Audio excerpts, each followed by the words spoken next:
Kami talaga po, wakin kami huling tinburida rin kanita pin.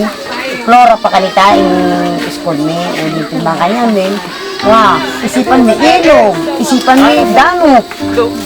O dumano pa kayong kalalakad mo madam, o nung kamuti ay tenga mo, o matakapag sa school, datang ka rin, danukan na ka, kaya mundalan. Ano lumubi utak mo, o nung kamuti mo, magbalik ka timbali, o alang makasyang. O magwala na yung anak, ali kumingan indang. Dali na ako mag-aral, o di ayun kupakanan, o nantun mo.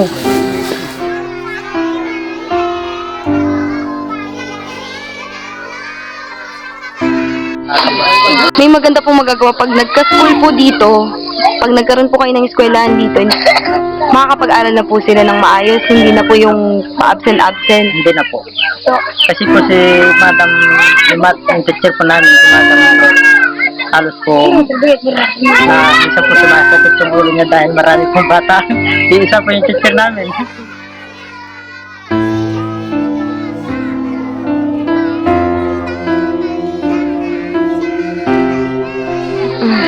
Kaya nahihirapan po siya dahil yung bata, abot po na sa 20 yung bata. Kaya mas maganda po sana kung maragdagan po ng Yung teacher niyo. magkaroon po ng magkaroon po ng talagang school na pang gobyerno para maragdagan po yung teacher po namin dito. Ayun po sana yung pinag-ano namin pinagdadasal po namin sa Panginoon.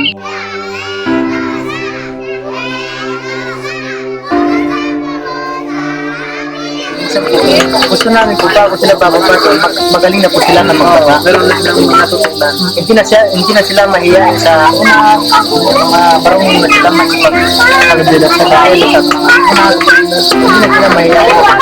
Magaling na po sila. Kaya yun po yung pangarap namin. Pangarap namin po sana po rin yung makatutun na matulungan pa.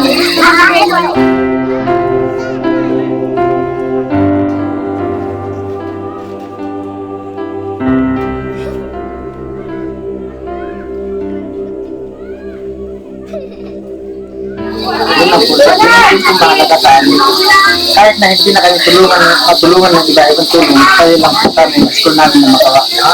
Para yun na yung talagang pinakamahalaga sa buhay namin. Para makatapos yung bata namin makapag-aral.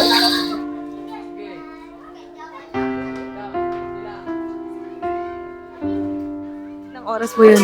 5 hours. 5 hours po. Nilalakad po yun. Nilalakad na. Kayo po na teacher, binabayaran po kayo ng government. Wala pong bayad. Allowance, food allowance lang kami. Ay, food allowance. Bakit gusto niyo magkaroon ng eskwelahan? Para? Mag-aaral kayo, tsaka hindi na kayo maglalakad. Malayo ba yung nilalakad nyo? Gano'n kalayo?